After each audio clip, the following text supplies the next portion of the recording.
आज की क्लास में मैं बीएल आप सभी विद्यार्थियों का हार्दिक स्वागत करता हूं। विद्यार्थियों, आज की क्लास में हम बीए पार्ट फर्स्ट का जो फर्स्ट पेपर है, प्रथम प्रश्न पत्र है, उसके अंतर्गत आज हम राजनीति विज्ञान का अर्थ, प्रकृति और क्षेत्र संबंधी जो प्रश्न है उसके ऊपर आज हम चर्चा करेंगे। तो शुरू करते हैं। तो आज का हमारा प्रश्न है, राजनीति विज्ञान की परिभाषा देते हुए इसकी प्रकृति और क्षेत्र का वर्णन कीजिए, या राजनीति विज्ञान के आधुनिक दृष्टिकोण की परिभाषा दीजिए एवं इसके क्षेत्र की व्याख्या कीजिए। तो देखो, इस प्रश्न के अंतर्गत हम राजनीति विज्ञान का अर्थ, उसकी परिभाषाएं, परंपरागत और आधुनिक दृष्टिकोण में अंतर और राजनीति विज्ञान का जो क्षेत्र है उसके बारे में आज की इस क्लास में हम अध्ययन करेंगे। तो शुरू करते हैं। सबसे पहले हम देखते हैं राजनीति विज्ञान का अर्थ। तो राजनीति, पॉलिटिक्स, राजनीति जिसको इंग्लिश में कहते हैं पॉलिटिक्स, शब्द की उत्पत्ति ग्रीक भाषा के शब्द पोलिस से हुई है, जिसका अर्थ है नगर राज्य। इस प्रकार आरंभ में राजनीति शब्द यूनान के तत्कालीन नगर राज्यों की घटनाओं, क्रियाओं, व्यवहारों तथा समस्याओं के अध्ययन के लिए प्रयुक्त किया जाता था। अब देखो, यदि हम राजनीति शब्द पर जाएं तो राजनीति जो शब्द है, इसको जो पॉलिटिक्स शब्द है, इसकी जो उत्पत्ति है वो ग्रीक भाषा यानी यूनानी भाषा के पोलिस शब्द से हुई है, जिसका अर्थ है नगर राज्य। अर्थात प्रारंभ के अंतर्गत जो नगर था, जो यूनान का जो तत्कालीन जो नगर राज्य थे, उसकी जो घटनाएं, जो क्रियाएं हैं, जो व्यवहार हैं और समस्याओं के अध्ययन के लिए राजनीति शब्द का प्रयोग किया जाता था। कालांतर में बड़े राज्यों के विकास से राजनीति संबंधी अध्ययन का भी विकास हुआ।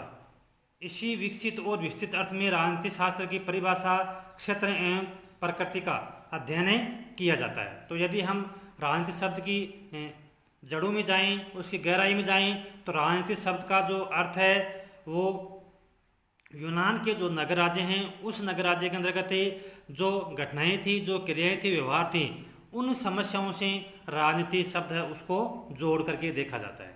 अब देखो, राजनीति विज्ञान के अध्ययन हेतु दो दृष्टिकोण प्रचलित हैं। अब देखो, वर्तमान में राजनीति विज्ञान के अध्ययन के संबंध में दो प्रकार के प्रमुख दृष्टिकोण प्रचलित हैं। एक है परंपरागत दृष्टिकोण और दूसरा है आधुनिक दृष्टिकोण। तो राजनीति विज्ञान के अध्ययन की सुविधा के दृष्टि से जो अध्ययन है उसको दो भागों में बांटा गया है। एक है परंपरागत दृष्टिकोण और दूसरा है आधुनिक दृष्टिकोण। या हम कह सकते हैं कि राजनीति विज्ञान के अध्ययन हेतु दो प्रमुख दृष्टिकोण प्रचलित हैं। एक है परंपरागत दृष्टिकोण और दूसरा है आधुनिक दृष्टिकोण। अब देखो, हम सबसे पहले देखते हैं परंपरागत दृष्टिकोण के अनुसार। तो परंपरागत दृष्टिकोण, या जो हम कह सकते हैं कि जो पुरानी विचारधारा है, उसके अनुसार राजनीति विज्ञान की क्या परिभाषा है, क्या अर्थ है। तो परंपरागत दृष्टिकोण के अंतर्गत दी गई राजनीति विज्ञान की प्रमुख परिभाषाओं को निम्नलिखित तीन शीर्षकों के अंतर्गत वर्गीकृत किया जा सकता है, तीन भागों में बांट सकते हैं। अब देखो, परंपरागत दृष्टिकोण के अंतर्गत राजनीति विज्ञान का जो अध्ययन है वो किस तरह से किया जाता है, तो वो तीन तरीके से किया जाता है। या हम कह सकते हैं कि परंपरागत दृष्टिकोण का जो अध्ययन है वो तीन रूपों में किया जाता है। पहला है राज्य के अध्ययन के रूप में, दूसरा है सरकार के अध्ययन के रूप में, और तीसरा है राज्य, सरकार और व्यक्ति के अध्ययन के रूप में। यानी परंपरागत दृष्टिकोण यह कहता है कि राजनीति विज्ञान के अंतर्गत केवल इन्हीं बातों का अध्ययन किया जाता है। किसका? राज्य का अध्ययन, सरकार का अध्ययन, राज्य और सरकार दोनों का अध्ययन और व्यक्ति का अध्ययन। यानी राजनीति विज्ञान का जो क्षेत्र है केवल वो यहीं तक सीमित है, ये कहता है परंपरागत दृष्टिकोण। अब देखो, सबसे पहले हम लेते हैं राज्य के अध्ययन के रूप में। तो अनेक लेखकों ने राजनीति विज्ञान को राज्य और ज्ञान के अध्ययन के रूप में परिभाषित किया है। यानी अनेक लेखकों ने राजनीति विज्ञान को राज्य के ज्ञान और अध्ययन के रूप में परिभाषित किया। यानी वो कुछ लेखक ये कहते हैं कि जो राजनीति विज्ञान है उसका जो अध्ययन है वो केवल राज्य के संबंध में ही किया जाता है। अब देखो, इस संबंध में अलग अलग जो राजनीति के जो विचारक हैं उन्होंने अपने अलग अलग परिभाषाएं दी हैं। बलंसली कहता है कि राजनीति विज्ञान वह विज्ञान है जिसका संबंध राज्य से है और जो यह समझाने का प्रयत्न करता है कि राज्य के आधारभूत तत्व क्या हैं, उसका आवश्यक स्वरूप क्या है, उसकी किन विविध रूपों में अभिव्यक्ति होती है और इसका विकास कैसे हुआ। गेटेल के अनुसार राजनीति विज्ञान राज्य का विज्ञान है।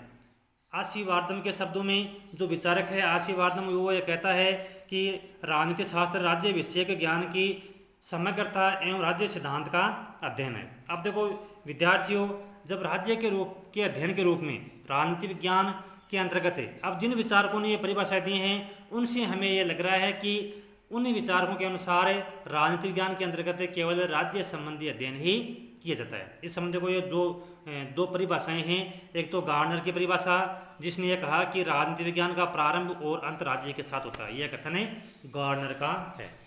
तो देखो इसमें राज्य के अध्ययन के रूप में ये दो जो विद्वान हैं इनकी परिभाषाएं महत्वपूर्ण हैं। गेटेल के अनुसार राजनीति विज्ञान राज्य का विज्ञान है और दूसरा है गार्डनर के अनुसार राजनीति विज्ञान का प्रारंभ और अंत राज्य के साथ ही होता है। तो देखो ये तो हमने क्या देखा, ये हम देखा कि राजनीति विज्ञान का जो अध्ययन है वो राज्य के अध्ययन के रूप में किए जाने का समर्थन करने वाले ये विचारक हैं, ब्लंसली, गेटेल, आशीर्वादम और गार्डनर। अब देखो अपना दूसरा पॉइंट आता है सरकार के अध्ययन के रूप में। कुछ विद्वान ये कहते हैं कि राजनीति शास्त्र को राज्य के अध्ययन के रूप में की गई परिभाषाओं को स्वीकार नहीं करते हैं। उनका कहना है कि राज्य तो एक अमूर्त संस्था है, अमूर्त का मतलब जिसको देखा नहीं जा सकता, और प्रभुत्व शक्ति के प्रयोग के संबंध में इस संस्था का मूर्त रूप सरकार है जो राज्य को इच्छा के कार्य रूप में परिणत करती है। इसलिए इन विद्वानों ने राजनीति शास्त्र को सरकार के ज्ञान और अध्ययन के रूप में परिभाषित किया है। अब देखो दूसरा जो बिंदु है परंपरागत दृष्टिकोण के अनुसार वो है सरकार का अध्ययन। यानी कुछ विद्वान ये कहते हैं कि भाई राज्य तो एक अमूर्त संस्था है जिसको देखा नहीं जा सकता, तो राज्य की जो कार्य हैं उनको व्यवहार में कौन संपादित करता है, तो वो करता है सरकार। यानी सरकार के द्वारा राज्य के जो कार्य हैं उनको पूरा किया जाता है। अतः इन विचारकों के अनुसार राजनीति विज्ञान के अंतर्गत केवल सरकार का अध्ययन ही किया जाना चाहिए। अब देखो ये विचारक कौन कौन से हैं। सबसे पहले है शीले, यानी शीले जो विचारक है ये सबसे महत्वपूर्ण विचारक है, जो ये कहता है कि राजनीति विज्ञान का जो संबंध है वो केवल सरकार से है। तो देखो शीले के शब्दों में राजनीति शास्त्र शासन के तत्वों का अवलोकन उसी प्रकार करता है जिस प्रकार अर्थशास्त्र धन का, जीव विज्ञान जीविका, बीजगणित अंक का और ज्यामिति विज्ञान स्थान एवं दूरी का। ये देखो ये परिभाषा है शीले की। तो शीले के अनुसार राजनीति विज्ञान है वो केवल सरकार का अध्ययन करता है। परिभाषा क्या है उसकी, राजनीति शासन के तत्वों का अवलोकन उसी प्रकार करता है जिस प्रकार अर्थशास्त्र धन का, जीव विज्ञान जीविका, बीजगणित अंक का और ज्यामिति विज्ञान स्थान एवं दूरी का। राज्य सरकार तथा व्यक्ति के अध्ययन के रूप में। अब देखो तीसरा पॉइंट है परंपरागत दृष्टिकोण के अनुसार, वो ये है कि राज्य सरकार और व्यक्ति के अध्ययन के रूप में। यानी इनके अनुसार राजनीति विज्ञान के अंतर्गत राज्य सरकार और व्यक्ति इनका अध्ययन किया जाता है। वर्तमान काल में अनेक विद्वानों ने राजनीति शास्त्र को केवल राज्य के रूप में परिभाषित को एकांगी बताया। इसका कारण यह है कि राज्य के बिना सरकार की कल्पना नहीं की जा सकती है, क्योंकि सरकार राज्य के प्रभुत्व शक्ति का प्रयोग करती है। इसी प्रकार सरकार के बिना राज्य एक अमूर्त कल्पना है।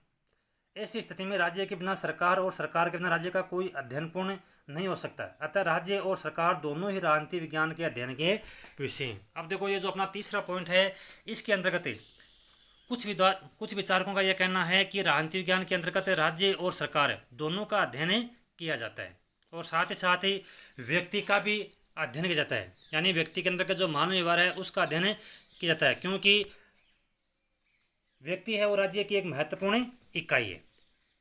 अब देखो सबसे पहले गिलक्राइस्ट जो विचारक है वो ये कहता है कि राजनीति विज्ञान राज्य और सरकार की सामान्य समस्याओं का अध्ययन करता है। दूसरा विचारक डिमो के अनुसार राजनीति शास्त्र का संबंध राज्य तथा उसके साथ में सरकार से है। तीसरा हेरेल्ड लोस्की के अनुसार राजनीति विज्ञान के अध्ययन का संबंध संगठित राज्यों से संबंधित व्यक्तियों के जीवन से। अब देखो ये तीन विचारक ऐसे हैं जो ये कहते हैं कि परंपरागत दृष्टिकोण के अनुसार यह हम कह सकते हैं कि राजनीति शास्त्र जो विषय है उसके अंतर्गत राज्य सरकार और व्यक्ति केवल इन्हीं का अध्ययन किया जाता है, क्योंकि अकेला राज्य ही कुछ नहीं है। तो राज्य सरकार और व्यक्ति इन तीनों का अध्ययन राजनीति शास्त्र के अंतर्गत किया जाता है। और विचार कौन है, गिलक्राइस्ट, डिमोक और हेरोल्ड लास्की। उपयुक्त परिभाषाओं से स्पष्ट होता है कि परंपरागत दृष्टिकोण वाले विद्वानों ने राज्य सरकार तथा व्यक्ति के अध्ययन के रूप में राजनीति शास्त्र की परिभाषा दी है। इनके अनुसार राजनीति विज्ञान राज्य सरकार और व्यक्ति इन तीनों के अध्ययन से संबंधित है। तो देखो ये तो ही राजनीति विज्ञान की परिभाषा या अर्थ और परिभाषा किसके अनुसार है? परंपरागत दृष्टिकोण के अनुसार। तो ये तो था परंपरागत दृष्टिकोण के अनुसार। अब हम देखते हैं राजनीति विज्ञान का आधुनिक दृष्टिकोण के अनुसार है परिभाषा। देखो जैसा कि हमने शुरू में देखा था कि राजनीति विज्ञान के अर्थ और परिभाषा के संबंध में दो दृष्टिकोण हैं, एक है परंपरागत दृष्टिकोण, दूसरा है आधुनिक दृष्टिकोण। तो अब हम देखते हैं आधुनिक दृष्टिकोण के अनुसार राजनीति विज्ञान की परिभाषा। परंपरागत राजनीति विज्ञान की परिभाषाओं में राजनीति शब्द को राज्य सरकार और उसकी औपचारिक संस्थाओं का अध्ययन बताया गया है, लेकिन अनेक आधुनिक विज्ञानी हैं, जो विद्वान हैं, इन परिभाषाओं को अपूर्ण बताते हैं। द्वितीय महायुद्ध के बाद अमेरिका के शिकागो विश्वविद्यालय के राजनीति शास्त्रियों ने राजनीति विज्ञान को अधिकाधिक विज्ञान सम्मत बनाने का बीड़ा उठाया। उन राजनीति शास्त्रियों ने राजनीति विज्ञान की निम्न संदर्भों में परिभाषाएं दी हैं, जो कि निम्नलिखित है। अब देखो आधुनिक दृष्टिकोण के अनुसार राजनीति विज्ञान की क्या परिभाषाएं। सबसे पहले आता है राजनीति शास्त्र निर्णय निर्माण का अध्ययन। कुछ विद्वान राजनीति शास्त्र को निर्णय निर्माण एवं निर्णय प्रक्रिया का अध्ययन कराने वाला विज्ञान मानते हैं। विगत कुछ वर्षों से राजनीति विज्ञान में नीति निर्धारण की प्रक्रिया का विशेष अध्ययन होने लगा है। तो देखो पहला पॉइंट क्या है? निर्णय प्रक्रिया का अध्ययन, यानी राजनीति शास्त्र है वो निर्णय प्रक्रिया का अध्ययन करता है। दूसरा है राजनीति शास्त्र शक्ति का अध्ययन। इसमें देखो विचारक हैं लासवेल, मेरियम यानी चार्ल्स मेरियम, कैटलिन आदि विद्वान राजनीति शास्त्र की परिभाषा को शक्ति के रूप में देते हैं। तो आधुनिक दृष्टिकोण के अनुसार जो पहला पॉइंट था वो तो निर्णय प्रक्रिया का अध्ययन है, यानी राजनीति शास्त्र के अंतर्गत जो निर्णय निर्माण है, यानी डिसीजन का निर्माण करना, जो डिसीजन की जो प्रोसेस है उसका अध्ययन करने वाला विज्ञान है मानते हैं। अब देखो दूसरा जो बिंदु है अपना वो है शक्ति का अध्ययन। कुछ विचारक ये मानते हैं कि राजनीति विज्ञान है वो शक्ति का विज्ञान है। अब देखो पहली बात होगी कि शक्ति का विज्ञान मानने वाले कौन कौन से विचारक हैं, तो वह हैं चार्ल्स मेरियम, कैटलिन और आदि ऐसे विचारक हैं जो कि राजनीति विज्ञान को शक्ति का विज्ञान मानते हैं। कैटलिन के अनुसार क्या परिभाषा है? राजनीति शास्त्र शक्ति का विज्ञान है। लासवेल के अनुसार राजनीति शास्त्र के प्रश्न हैं कौन, क्या, कब और कैसे। अगला विचारक है पिनोक और स्मिथ के शब्दों में राजनीति शास्त्र किसी भी समाज में उन सभी शक्तियों, संस्थाओं और ढांचों से संबंधित है जिन्हें उस समय में सुव्यवस्था की स्थापना एवं पोषण हेतु तथा उनके मतभेदों को दूर करने हेतु सर्वाधिक अंतर्भावी अंतिम शक्ति माना जाता है। तो देखो विद्यार्थियों इसमें दो जो विचारक हैं कैटलिन और लासवेल, इनकी जो परिभाषा है वो महत्वपूर्ण है। राजनीति विज्ञान शक्ति का विज्ञान है और लासवेल के अनुसार राजनीति शास्त्र के प्रश्न है कौन, क्या, कब और कैसे। अब हमें साथ साथ को थोड़ा सा गहराई से अध्ययन करना है, क्योंकि जो अति लघुत्तरात्मक प्रश्न है वो भी हमारे साथ साथ ही तैयार हो रहे हैं। तीसरा अपना बिंदु है आधुनिक दृष्टिकोण के अनुसार मानव क्रियाओं का अध्ययन। बर्ट्रैंड डी जोमिन के लेख के शब्दों में राजनीति विज्ञान उन राजनीतिक संबंधों का अध्ययन करता है जो मिलजुल कर रहने वाले व्यक्तियों के बीच स्वयं उत्पन्न हो जाते हैं। चौथा पॉइंट है राजनीति शास्त्र राजनीति व्यवस्था का अध्ययन। राजनीति शास्त्र में पद्धति व व्यवस्था सिद्धांत के समर्थक जैसे आमंड, ईस्टन, एप्टर आदि ने राजनीति शास्त्र की परिभाषा राजनीतिक व्यवस्था के अध्ययन के रूप में संदर्भ में की है। इनके अनुसार राजनीति शास्त्र संपूर्ण समाज अर्थात सामाजिक व्यवस्था के अध्ययन का एक अभिन्न अंग है जो समाज की विभिन्न प्रक्रियाओं का बोध कराता है। अब देखो तो ये थे चार बिंदु किसके अनुसार? आधुनिक दृष्टिकोण के अनुसार। तो अब हमने देखो जो राजनीति विज्ञान की अर्थ जो परिभाषा है वो दोनों दृष्टिकोण के अनुसार समझ लिया है, परंपरागत दृष्टिकोण के अनुसार और आधुनिक दृष्टिकोण के अनुसार। उपयुक्त विवेचन से स्पष्ट होता है कि अधिकांश आधुनिक राजनीति विद्वानों का मत है कि राजनीति विज्ञान में राजनीतिक संस्थाओं के साथ साथ राजनीतिक प्रक्रियाओं और व्यक्ति के राजनीतिक व्यवहारों का अध्ययन भी किया जाता है।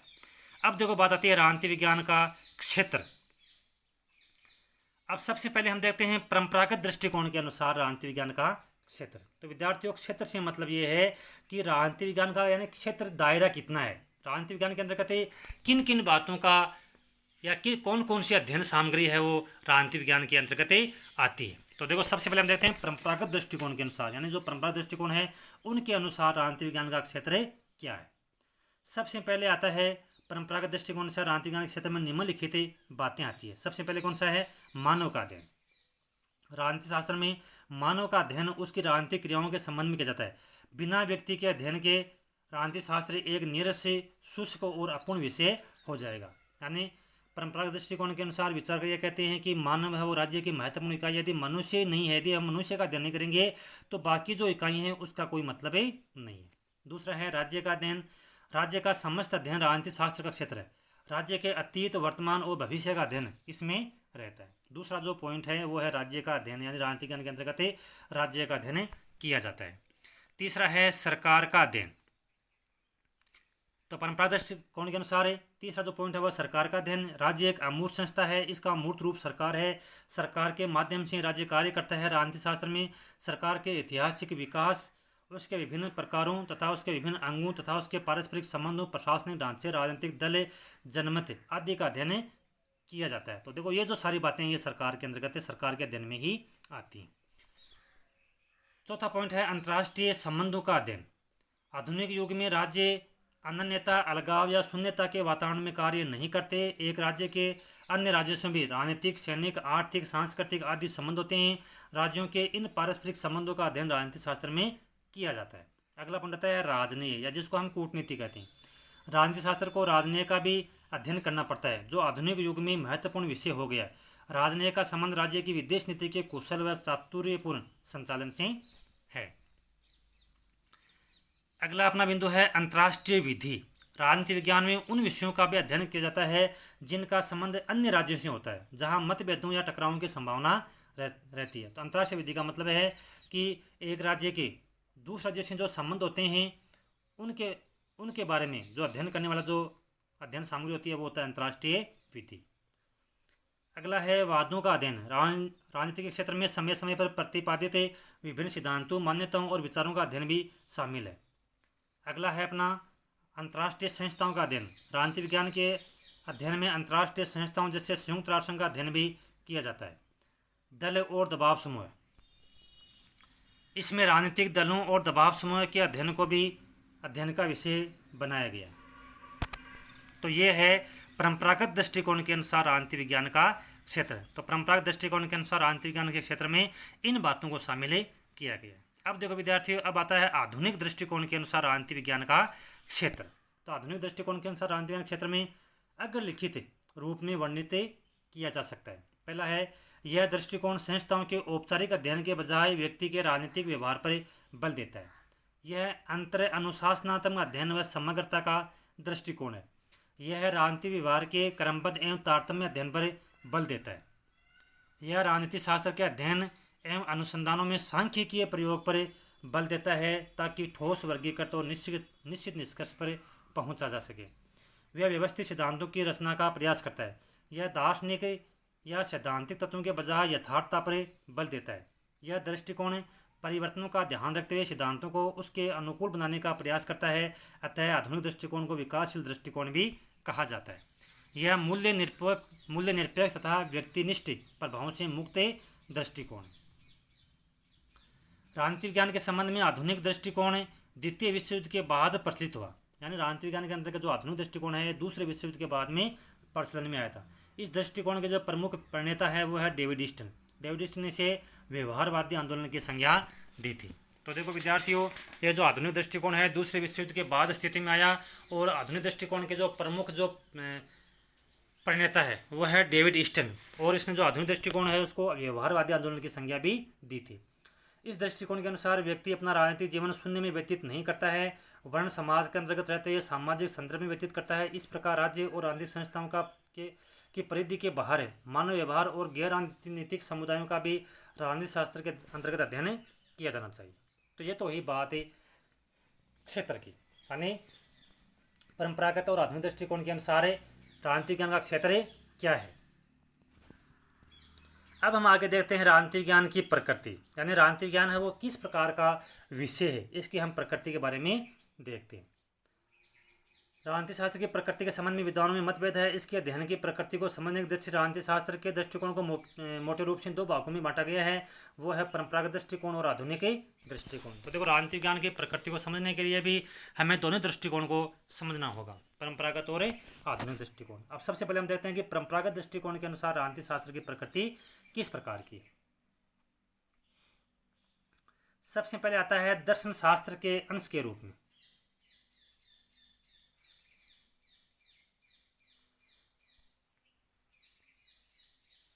प्लेटो से लेकर के कांट, एक्विनास, हिगल तक राजनीतिक सिद्धांतों को सदैव आचार शास्त्र या दर्शन शास्त्र के अंश के रूप में प्रतिपादित किया गया।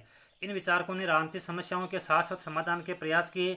उन्होंने मानव जीवन और समाज के लक्ष्यों व मूल्यों पर ध्यान केंद्रित किया और इसके फलस्वरूप नैतिक जीवन की उपलब्धि का विचार, इसलिए राज्य की स्थापना का विचार था, विवेक का साक्षात्कार जैसे सिद्धांत प्रतिपादित किए। इस प्रकार परंपरागत दृष्टिकोण के अंतर्गत राजनीति शास्त्र की प्रकृति वो आचार शास्त्र और दर्शन शास्त्र के अंश के रूप में रही। यानी जो परंपरागत दृष्टिकोण के अंतर्गत जिन विचारकों ने जिस तरह से अपनी बात का जो पक्ष रखा है, उससे हमें ऐसा लगता है कि राजनीति शास्त्र और दर्शन शास्त्र के बहुत ही नज़दीक है।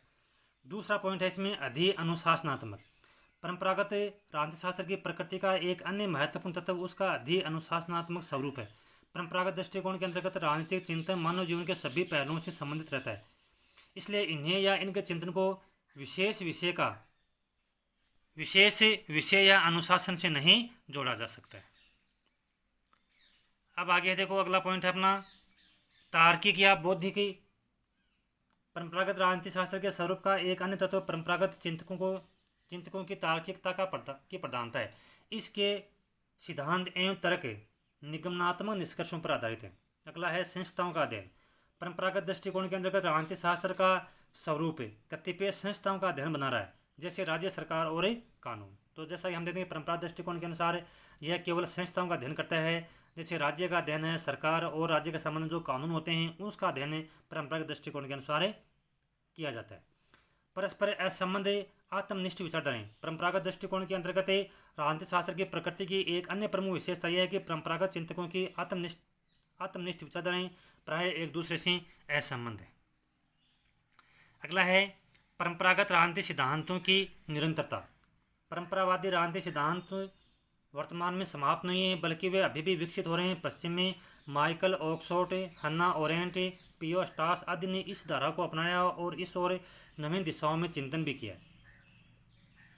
अब देखो विद्यार्थियों, अब आता है आधुनिक दृष्टिकोण के अनुसार राजनीतिक ज्ञान की प्रकृति। देखो इतनी देर तो हमने क्या देखा था, इतनी देर हमने देखा था कि राजनीतिक ज्ञान की प्रकृति कैसी है, किसके अनुसार, परंपरागत दृष्टिकोण के अनुसार। और अब देखते हैं हम आधुनिक दृष्टिकोण के अनुसार राजनीतिक ज्ञान की प्रकृति है वो किस प्रकार की है। सबसे पहले आता है इसमें पहला पॉइंट है अध्ययन मुक्तता। अब राजनीति तथ्य और घटनाएं जहां उपलब्ध हो, चाहे वे समाजशास्त्र, अर्थशास्त्र या धर्म के विषय में हो अथवा व्यक्ति, परिवार या राष्ट्र या विश्व से संबंधित हो, राजनीति शास्त्र के अध्ययन के विषय बन गए। दूसरा पॉइंट है अनुभवात्मक। राजनीति विज्ञान का जो आधुनिक दृष्टिकोण है अनुभवात्मक है तथा यथार्थवादी है, यानी यह यथार्थ पर बल देता है, सच्चाई पर बल देता है। अधिकांश आधुनिक राजनीति अध्ययन पर्यवेक्षण, माद तथा तार्किक युक्तियुक्ता आदि तकनीकों पर आधारित है, वस्तुपरकता पर जोर देता है। तीसरा पॉइंट है पद्धति विज्ञान तथा मूल्य मुक्तता। राजनीति शास्त्र के अनुसार, राजनीति शास्त्र के आधुनिक दृष्टिकोण के अनुसार राजनीति विज्ञान वो एक पद्धति विज्ञान का विकास बना हुआ है। इसमें वैज्ञानिक पद्धति को विशेष महत्व दिया गया है। अगला है शोध एवं घनिष्ठ में, शोध और सिद्धांत में घनिष्ठ संबंध। आधुनिक दृष्टिकोण के अनुसार यह माना जाता है कि शोध और जो सिद्धांत है उनमें घनिष्ठ संबंध है। आधुनिक दृष्टिकोण के अनुसार राजनीति शास्त्रीय वैज्ञानिक पद्धति का प्रयोग कर सिद्धांतों के निर्माण में लगे हैं। ये सिद्धांत कठोर शोध प्रक्रियाओं पर आधारित होते हैं। फलस्वरूप सिद्धांत निर्माण की प्रक्रिया अब शोधोन्मुखी है, यानी राजनीति शास्त्र के अंतर्गत सिद्धांत हैं वो किस पर आधारित होने चाहिए, वो शोध पर। कहने का मतलब है कि जो भी सिद्धांत हैं, जो भी बातें, पहले उनके ऊपर गहन मंथन होना चाहिए, निचोड़ निकालना चाहिए और पूरी तरह से जब वो बात सिद्ध हो जाए तभी उनको सिद्धांत के रूप में शामिल करना चाहिए, कहता है आधुनिक दृष्टिकोण। यानी वो ये कहता है कि शोध और जो सिद्धांत है उसमें घनिष्ठ संबंध पाया जाता है। यानी सिद्धांत है वो राजनीति में ऐसे स्वीकार नहीं करना चाहिए, बल्कि पहले उसके ऊपर एक तरह से प्रयोगशाला के अंतर्गत उसके ऊपर गहन शोध होना चाहिए, मंथन होना चाहिए और उसके बाद में उस सिद्धांत को मान्यता प्रदान करनी चाहिए, क्योंकि इन विचारकों के अनुसार जो शोध और सिद्धांत है उसमें घनिष्ठ संबंध पाया जाता है। अगला है असामंजस्य एवं अनेकारूपता। राजनीतिक सिद्धांत का स्वरूप अभी भी निश्चित तथा अपूर्णता लिए है। इसके कारण अभी भी इसके सिद्धांतों में सामंजस्य एवं एकरूपता का अभाव पाया जाता है। अगला पॉइंट है अनुशासन की स्वायत्ता के प्रयास। आधुनिक राजनीतिक दृष्टिकोण के अंतर्गत विभिन्न राजनीतिक शास्त्रियों जैसे डेविड ईस्टन, रॉबर्ट डहेल, केटलिन आदि ने अपने समस्त जो शक्ति है राजनीतिक शास्त्र को एक स्वतंत्र अनुशासन विषय के रूप में प्रतिष्ठित करने के लिए लगा दी। अगला पॉइंट है एक मौलिक समाज विज्ञान के अध्ययन के रूप में उदय। आधुनिक राजनीतिक सिद्धांतवादी राजनीतिक विज्ञान को समाज विज्ञानों की कड़ी के रूप में विकसित करना चाहते हैं। अगला है अंतः अनुशासनात्मक अध्ययन पद्धति। आधुनिक दृष्टिकोण के अनुसार राजनीतिक सिद्धांतों के अध्ययन की मूल इकाई मनुष्यों का राजनीतिक व्यवहार है। इस कारण मनुष्य से संबंधित सभी तत्वों का विश्लेषण करना आवश्यक हो जाता है। यही इस विषय की अंतः अनुशासनात्मकता का मूल आधार है, क्योंकि जितने विषय अनुशासन है उतनी ही दृष्टियाँ। फिर अगला है विकासशीलता। आधुनिक राजनीतिक सिद्धांत अनेक उपागमों के माध्यम से विकासमान है। वर्तमान में राजनीति आधुनिक सिद्धांत के आयाम, क्षेत्र, पद्धतियाँ आदि निश्चित हो चुके हैं और यह सिद्धांत निर्माण की जो प्रक्रिया वो अभी भी जारी है। कहने मतलब राजनीतिक विज्ञान है वो विकास पथ की ओर अग्रसर है। यानी पहले भी राजनीतिक विज्ञान के अंतर्गत सिद्धांतों का निर्माण किया जाता रहा है और वर्तमान में भी अभी भी प्रक्रिया है वो जारी है।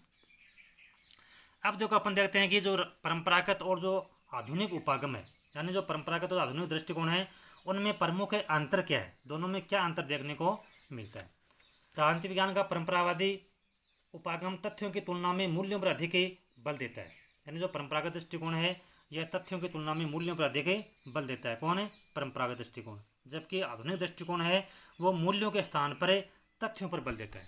कहने का मतलब कि देखो जो परंपरागत दृष्टिकोण है वो आदर्श की बात करता है, उसके लिए वो किसी ठोस तथ्य के ऊपर सोचने पर इतना बल नहीं देता है। जबकि जो आधुनिक दृष्टिकोण है वह मूल्यों के स्थान पर तथ्यों पर बल देता है।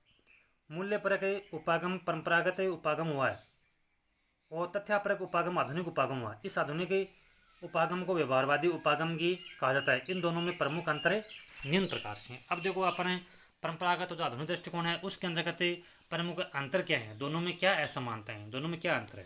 पहला है लक्ष्य संबंधी भिन्नता।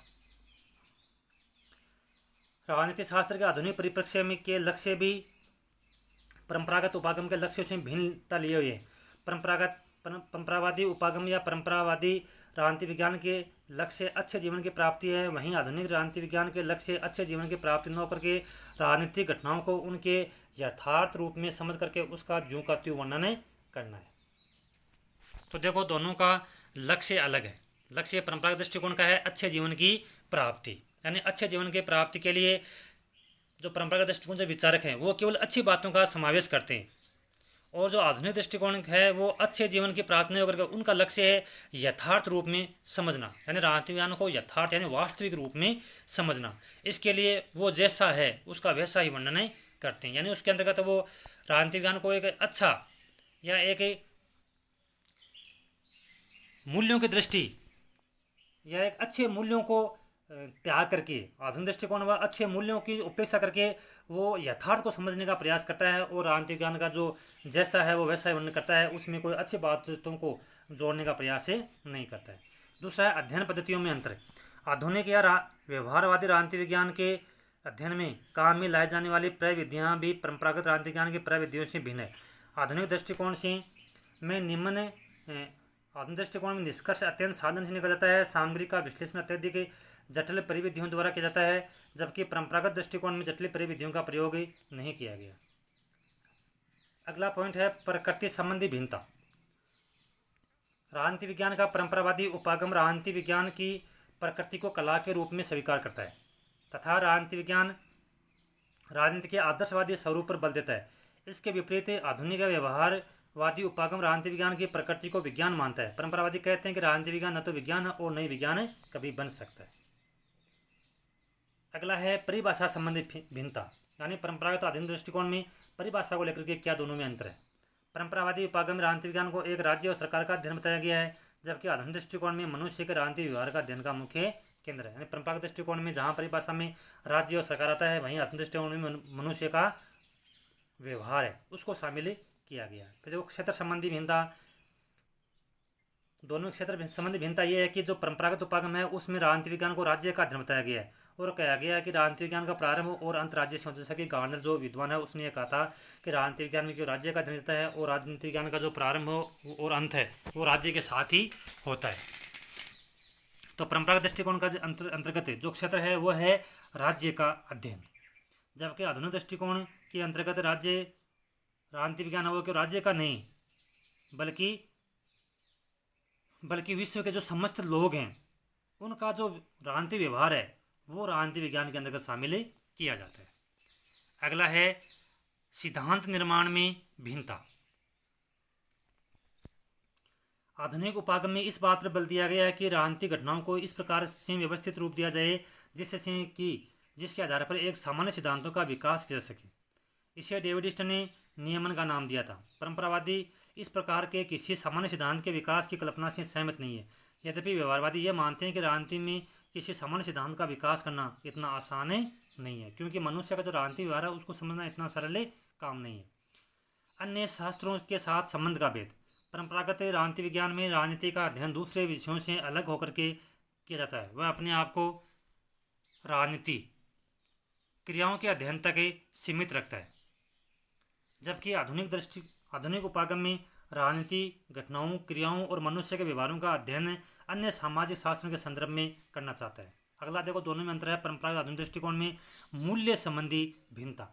परंपरावादी उपागम मूल्यों पर आधारित है, जबकि आधुनिक जो व्यवहारवादी उपागम है वो मूल्य निरपेक्षता पर बल देता है। निष्कर्ष रूप में हम कह सकते हैं कि आधुनिक राजनीति शास्त्र का जो क्षेत्र है स्वरूप तथा प्रकृति परंपरागत उपागम से एकदम से भिन्न है, पूर्णतया भिन्न है। इसकी अध्ययन पद्धतियाँ वैज्ञानिक और गणितीय है। तो विद्यार्थियों, ये था आज का अपना महत्वपूर्ण प्रश्न, राजनीति विज्ञान का अर्थ, परिभाषा और क्षेत्र। तो आज की इस क्लास में हमने राजनीति विज्ञान का अर्थ का परिभाषा देखी, किसके संदर्भ में, आधुनिक और परंपरागत दृष्टिकोण के अंतर्गत। फिर राजनीति विज्ञान का हमने क्षेत्र देखा परंपरागत दृष्टिकोण और आधुनिक दृष्टिकोण के अनुसार। फिर हमने राजनीति विज्ञान की प्रकृति का अध्ययन किया परंपरागत और आधुनिक दृष्टिकोण के अनुसार। उसके बाद में हमने परंपरागत और आधुनिक दृष्टिकोण में अंतर समझा कि राजनीति विज्ञान क्षेत्र को लेकर के परंपरागत और आधुनिक दृष्टिकोण दोनों में क्या अंतर है। तो ये थी आज की हमारी क्लास। जय हिंद, जय भारत।